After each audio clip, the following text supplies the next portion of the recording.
Morning with Farah. खुशामदीद ATV morning में और आपकी मुलाकात कराते हैं जनाब अपने आज के मेहमान से। मेरे आज के मेहमान एक बड़ी खूबसूरत पर्सनालिटी के मालिक और उनके बारे में कमाल ये है कि वक्त के साथ साथ हमने देखा कि वो जैसे थे वैसे के वैसे ही हैं। एक्टिंग, मॉडलिंग और बड़ी छोटी स्क्रीन हो, ड्रामाज हो या फिर फिल्म हो, हर जगह हमने उनको देखा और हमेशा सराहा। सलाखे से उन्होंने अपनी फिल्म्स का आगाज़ किया और ड्रामे तो बेशुमार हैं, अवार्ड्स भी जीत चुके हैं। और क्यों ना अवार्ड जीतें भाई, हमारा सबसे ज़्यादा आप लोगों की मोहब्बत का अवार्ड जो है वो उनके पास है। मेरा ख्याल है कि मैं ज़्यादा पहेलियाँ और ना बुझवाऊँ और आपकी मुलाकात कराऊँ। Let's welcome and let's meet very talented Sami Khan. अस्सलामुअलैकुम समी, हाउ आर यू? मैं बिल्कुल ठीक हूँ, आप कैसी हैं? ठीक ठाक हैं? बिल्कुल ठीक ठाक, ज़बरदस्त, मज़े में। इतने ज़माने बाद मुलाकात हुई है। काफ़ी अर्से बाद में आज वही कहते हैं, आज काफ़ी अर्से के बाद ATV के ऑफिस में चक्कर लगा है। हाँ। और बड़ी खूबसूरत बिल्डिंग बनाई है और तरक्की नज़र आ रही है। अच्छा, बहुत शुक्रिया। स्टूडियो भी हमने देखे ना। नहीं, माशाल्लाह माशाल्लाह, वेरी नाइस। लेकिन आप वैसे के वैसे ही हैं। मैं भी यही बात कर रही थी कि you have not changed a bit. I think it's a blessing. I think मेरी अम्मी कहती है ना कि मैं दादकों पे गया हूँ। तो शायद मेरी फुप्पो अब्बू की साइड थोड़ी सी ऐसी है कि वो थोड़ी उम्र चोर बन जाते हैं थोड़े से, उनके अंदर है गिफ्ट एक। लेकिन आप फर्क हैं। मैंने फैमिली को जो मैं जानती हूँ, मतलब तैफूर साहब, उसमें वो आप उनसे नहीं मिलते। तैफूर अम्मी की तरफ ज्यादा है। अच्छा, अम्मी की तरफ। जिस तरह मैं कहता हूँ कि मेरे बारे में कहते हैं, मैंने एक प्ले किया था, उसके अंदर पहली एपिसोड में ना मैं 65 इयर्स का बना था। अच्छा। जिना के नाम, जिस पे फर्स्ट टाइम मेरी नॉमिनेशन हुई थी। उसमें मैं और सबा कमर थे। हमने 3 से 4 डिफरेंट एजेस प्ले की थी उसके अंदर। पहली 2 एपिसोड में 65 इयर्स का था, फिर 20 साल का, फिर 35 का, फिर 45 का, तो डिफरेंट फेजेस थे। तो जब मैंने 65 इयर्स का प्ले किया तो मेरी दाढ़ी लगी और बाल वाइट हुए, तो मेरी सारी पुप्पों अल्लाह ने जन्नत नसीब करा, उस दुनिया में नहीं है। वो सब जितने भी रिलेटिव सब कहते हैं तो बाबा लगता है, तो दादा का रेप्लिका मुझे कहते हैं। तो वो बिल्कुल हाइट वाइट दादा की तरह है, तो मेरे ख्याल से वो दादा की तरफ से गिफ्ट आया। दादा भी बहुत हैंडसम रहे होंगे फिर अपने जमाने में, माशाल्लाह। वो भी इतने ही मशहूर थे ख्वातीन में जितने आप हो। तो मुझे ज़्यादा पता नहीं, एक चीज़ मैं बड़ी मिस करता हूँ स्पेशली अपने बच्चों के मामले में भी, कि मुझे अपने दादा दादी नाना नानी की ना, सिर्फ नाना तो बहुत ही लाइक अम्मी की भी यंग एज में चले गए थे, नानी के साथ फिर कुछ टाइम गुजरा, लेकिन दादा दादी मेरे ज़हन में सिर्फ एक शबी है। मैं वक्त गुजार नहीं पाया क्योंकि मैं बहन भाइयों में भी सबसे छोटा हूँ और अब्बू भी बहन भाइयों में सबसे छोटे हैं। तो मुझे बहुत कम वक्त शायद मिला ही नहीं उनके साथ इतना, सिर्फ एक शबी याद है उनकी बस। ठीक है, लेकिन ये अच्छी बात है कि आपको कम से कम आप जिक्र कर रहे हो।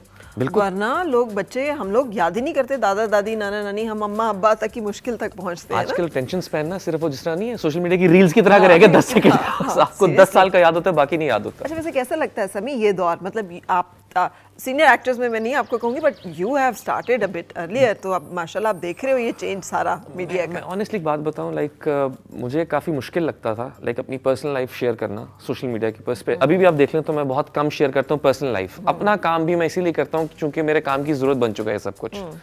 लेकिन I keep a distance between my personal life and my एक जो लोगों के सामने लाइफ है।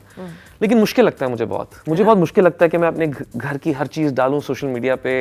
आज मैं ये पका रहा हूँ, हाँ, मैं आज फैमिली के साथ यहाँ घूमने जा रहा हूँ, आज मैं यहाँ हूँ, मुझे बहुत मुश्किल लगता है। इसीलिए मेरी कोशिश होती है कि मैं सिर्फ अपने काम से रिलेटेड चीज़ें जो है ना वो सोशल मीडिया पे डालूं। और इसका मतलब ये हुआ कि you are a secretive person या थोड़ा प्राइवेट? सीक्रेटिव नहीं, आई थिंक मुझे लगता है सब चीज़ें शेयर करना अच्छी अक्लमंदी भी नहीं है। अच्छा, मुझे लगता है ऐसा। ये आप इतने अक्लमंद कब हो गए?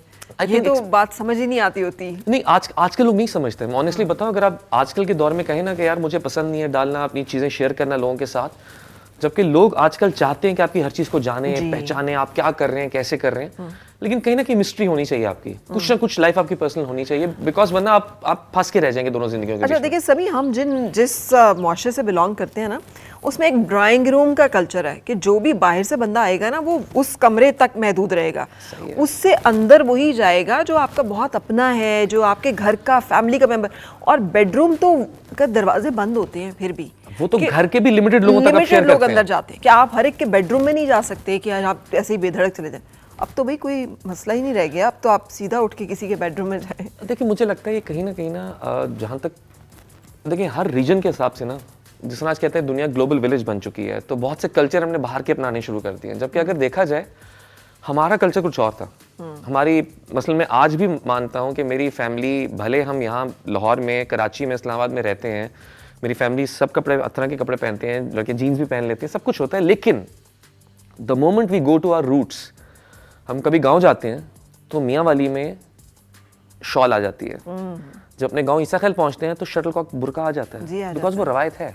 चेहरा ढांपना पड़ बिल्कुल जाता है। ढांपना पड़ेगा क्योंकि वो हमारी रवायत है, हमारे वहाँ पर्दा होता है। शहर में आके चीज़ें बदली हैं, ऐसे ही जो लोग शहर से बाहर के ममालिक में जाते हैं, मुझे लगता है कि जो पर्सनली आई फील कि हमने इस सब सोशल मीडिया कल्चर में ना हमारा कल्चर कहीं दब के रह गया। बीइंग पाकिस्तानी जो हमारा कल्चर एक बनता है, हम आई थिंक बहुत ज़्यादा वेस्टर्न कल्चर को फॉलो कर रहे हैं। करना चाहिए लेकिन एक लिमिट तक। ठीक है। मैं मानता हूँ कि किसी भी चीज़ की ज्यादती ना नुकसानदेह है। तो ये आपकी आदत और रवैया आपको मतलब थोड़ा हिंडर नहीं करता मतलब एक्सेल करने में? आजकल तो कास्टिंग इस बेस पे हो रही होती है, अभी इंस्टाग्राम फॉलोअर्स। मैं एक बड़ी बात एक चीज़ है जो कि मुझे लाइक हज़रत वासिफ अली वासिफ का कॉल है कि वो कहते हैं कि किसी भी माशरे में तबाही की अलामत है जहाँ पर इज्जत का म्यार इखलाक नहीं दौलत बन जाए। अरे वाह। तो मुझे भी कभी कभी लगता है, I don't know whether I am right और रॉन्ग, मे बी गलत बात भी हो, लेकिन मेरी परसेप्शन ये कहती है कि हमारी इंडस्ट्री के लिए काफ़ी नुकसान की बात है कि जहाँ पर आपकी इज्जत का म्यार आपका टैलेंट नहीं, काम नहीं है, आपके फॉलोअर्स बन जाए। बिल्कुल। फॉलोअर्स आर वेरी इंपॉर्टेंट, मैं मानता हूँ फॉलोअर्स बहुत ज़रूरी हैं, लेकिन मेरे नज़दीक जो एक राह चलता आदमी मुझे फीडबैक देगा ना, जो हकीकत में सामने आके मुझे फीडबैक देगा, वो ज़्यादा इंपॉर्टेंट है मेरे लिए। क्योंकि वो हकीकत में मेरे सामने आके तारीफ कर रहा है या बुराई भी कर रहा है, मैं उसकी बुराई को भी एक्सेप्ट करूंगा कि हाँ मुझसे गलती हुई, शायद मैंने अच्छा काम नहीं किया, मैं कोशिश करूंगा नेक्स्ट टाइम अच्छा काम करूं कि आप भी खुश हो उस काम से। लेकिन एक ऐसा फसाड जो कि कीबोर्ड के पीछे कोई भी हो सकता है, कोई भी हो सकता है, वो कोई एक बंदा 10-10 नामों के साथ वहां पे। अच्छा, कई चीजें आपने कभी नोट की? कभी कभी अक्सर आपकी, एक तो मैंने बीच में कमेंट्स पढ़ने शुरू किया ना, तो बंदा हर वी एक्टर्स आर वेरी, एक कहते हैं ना कि एक क्रिएटिव लोग बहुत चीजें एब्जॉर्ब कर रहे होते हैं, चाहे वो पॉजिटिव हो नेगेटिव हो। तो वो मैं एक दफा कहता हूँ डिप्रेशन में भी चले जाते हैं, कोई बुरे कमेंट्स पढ़ के आप कहते हैं क्या कह रहा है यार। तो मेरे एक दोस्त हैं बाहर के ममालिक में रहते हैं, तो उन्होंने कहा कि यार ये सोशल मीडिया की ऑडियंस हॉलीवुड के बॉलीवुड के बड़े बड़े एक्टर्स को नहीं छोड़ते, तो पढ़ो ही मत। तो sometimes ignorance is a blessing. Yes it is. अच्छा, फिर कभी कभी आपने नोट किया कि कुछ कमेंट्स ऐसी आईडी से आए होते हैं जिनके 0 फॉलोअर्स होते हैं, 0 पोस्ट होते हैं, बस वो कमेंट कर रहे होते हैं। So it depends on you कि आप कौन सी एनर्जी अब्सॉर्ब करना चाहते हैं, कौन सी नहीं। इग्नोर। और समी वो हमारे यहाँ एक मुहावरा भी है ना, मुंह पे आके बात करो ना। देखिए मैं मतलब ये छुप के क्यों बात कर रहे हो, सामने मुंह पे आके बात करो। ऑनेस्टली बता रहा हूँ, मुझे वो फीडबैक ज्यादा अच्छा लगता है। जब मैंने एक ड्रामा किया था, पीटीवी पे चला था सितम, उसके अंदर मेरा कैरेक्टर था जो कि अपनी माँ के बारे में बहुत बुरा सोचता है, लाइक बहुत नेगेटिव सोच होती है उसकी। मुझे आज भी याद है, मैं इस्लामाबाद में बरी माँ मज़ार पे गया हुआ था, तो मैं वहाँ पे बाहर निकला हूँ तो एक खातून आई है मेरे पास, मुझे थप्पड़ मारा यहाँ पर, तो बदतमीज आदमी, तुम कैसे अपनी माँ के बारे में सोचते हो, ये वो, कुछ माँ का ख्याल किया करो। मैंने कहा जी मैं नहीं, मेरी माँ ये साथ है मेरे। मैंने कहा वो किरदार है। वो फीडबैक भले उन्होंने मुझे डांटा, लेकिन वो मेरे लिए ज्यादा एक्सेप्टेबल है क्योंकि वो रियलिटी में सामने आके मुझसे बात कर रही है। एग्जैक्टली, हाँ। फिर सेकेंडली आई थिंक कौन आपसे क्या कह रहा है ये भी बड़ा मैटर करता है। मसलन आप मैं हमेशा हर जगह पे कहानी कोट करता हूँ, हमने स्कूलों में पढ़ी है, जहाँ पर एक बाप बेटा जा रहे होते हैं सामान लेकर, साथ उनके गधा होता है। हाँ जी। पहले वो सामान गधे पे रखते हैं तो लोग कहते हैं यार कैसे जालिम है, सारा सामान गधे पे रखा हुआ है। जब बाप बैठ जाता है तो लोग कहते हैं कैसा जालिम बाप है, बेटा पैदल चल रहा है, बाप सवारी कर रहा है। बेटा बैठता है तो लोग कहते हैं कैसा यानी जाहिल बदतमीज बेटा है कि बाप पैदल चल रहा है वो बैठा हुआ है। सब गधे पे लाते, लोग कहते हैं कितने जालिम लोग हैं, गधे पे इन वो गधे को उठा के चल रहे होते हैं। फिर भी कहा होगा कुछ ना कुछ। हाँ, आप सबको खुश नहीं कर सकते। मसलन मैं ऑनेस्टली एक बात तो, हमारा रिलीजन भी सिखाता है और विद एक्सपीरियंस आप लाइफ में सीखते ही हैं कि आप सबको खुश नहीं कर सकते। हाँ। और करना भी नहीं चाहिए। आपको मसलन लाइक कहीं ना कहीं लोग बातें करेंगे, वो है ना, लोगों की बातें कर, लोग तो बातें करते रहेंगे। सो आपने बेसिकली अपने आप को पॉजिटिव रख के आगे चलना। बिल्कुल। अच्छा, ये खासा मेंटली टफ समी, और कुछ तब्दीली भी है समी के अंदर। You were not that outspoken या वोकल, थोड़ा शाय, थोड़ा शर्मीला, थोड़ा कम गो, थोड़ा इस तरह के समी को मैं जानती हूँ।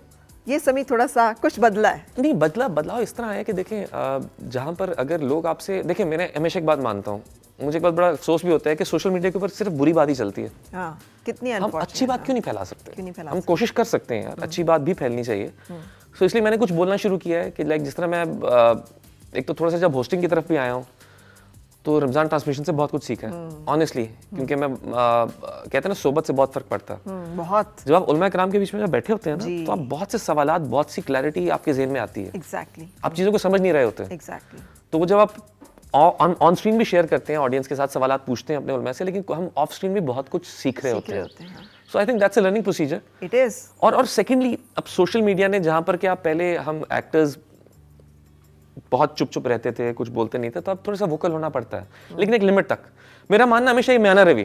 ठीक है. अब सोशल मीडिया पे मैं भी पोस्ट डालता हूँ. अभी मैंने बाहर तस्वीरें खिंचवाई हैं इस लुक की क्योंकि ये पोस्ट करनी पड़ेंगी. ठीक है. लेकिन मुझे फिल्म्स की ना तो सब कहते हैं यार प्रमोट करो, फिर तो पीआर वाले आए कि आप इसको प्रमोट करें, तो फिर प्रमोट करना पड़ा. एंड लेकिन वो लिमिट तक. अच्छा, रिस्पांस ज्यादा लड़कियों के आते हैं लड़कों के आते हैं कमेंट्स? असल में ये चीज़ें तो मुझे अंदाजा हो रहा है कि लोग जब मॉनिटर करते हैं आपकी प्रोफाइल को तो उसके अंदर लिखा होता है कि आपकी फीमेल फॉलोअर्स कितनी है, मेल फॉलोअर्स कितने हैं, किस रीजन में कितने हैं.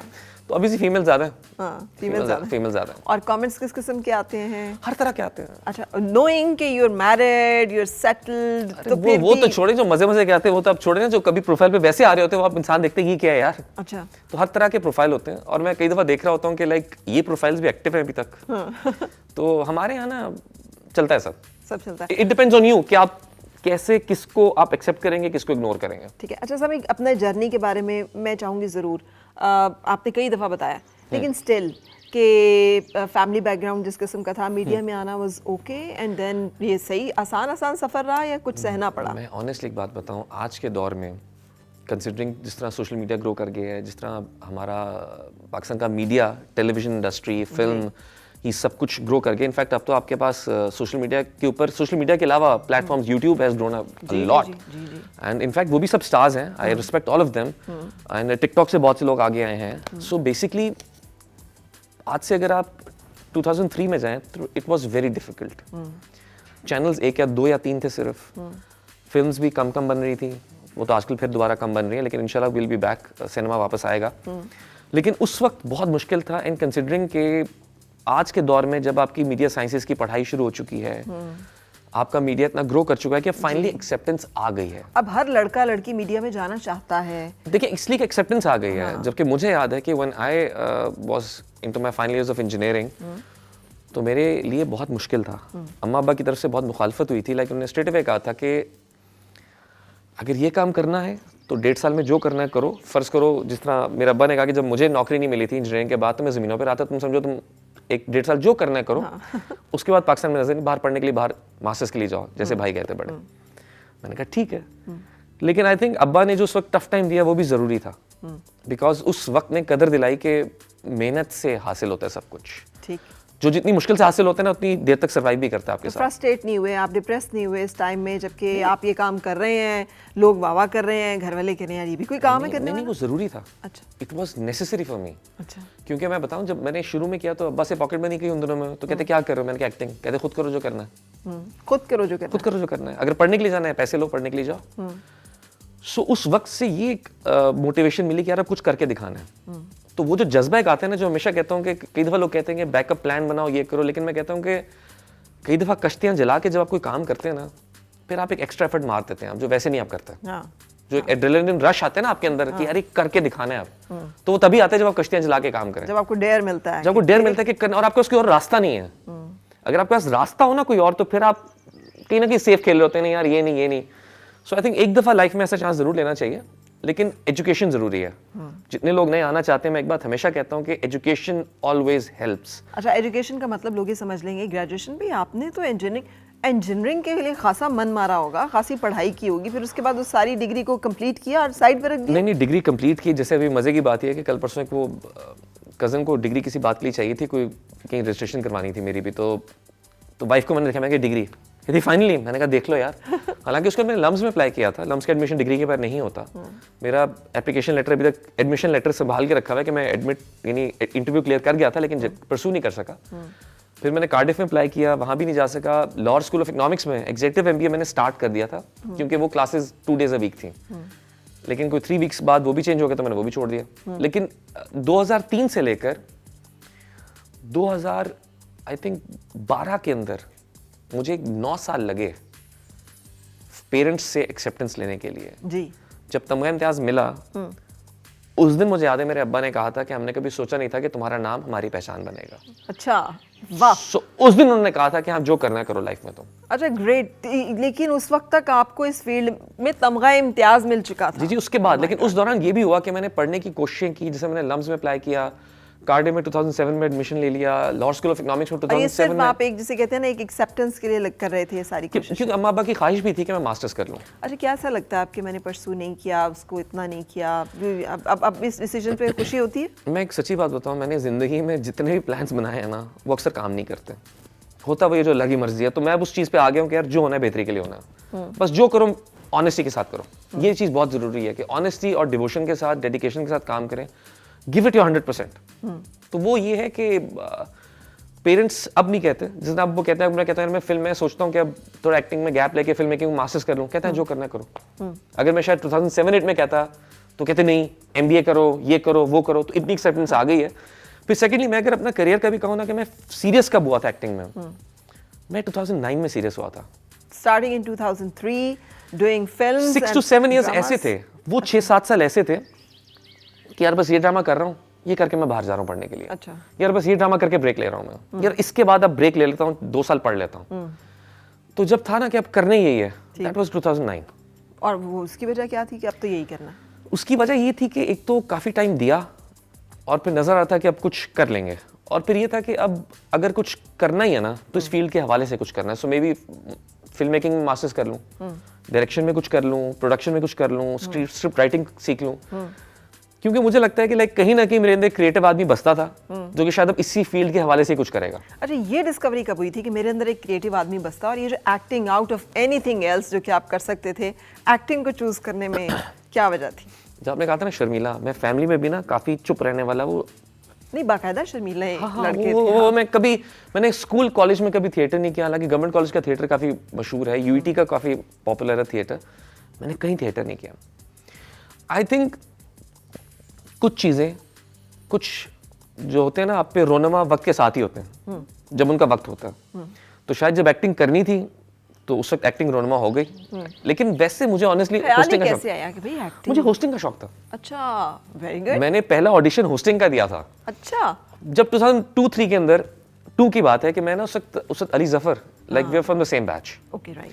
मुझे आज भी याद है जब मैं गवर्नमेंट कॉलेज में प्री इंजीनियरिंग में था, I was in general science, तो उस वक्त वो अली जफर, तब भी अली जफर, यार अली जफर है यार, स्केचिंग भी करता है, इसका चनो गाना भी आने वाला है यार, यार ये कॉलेज जीन्स करता है, उससे कॉलेज जीन्स बहुत हिट हुआ था। जी जी जी।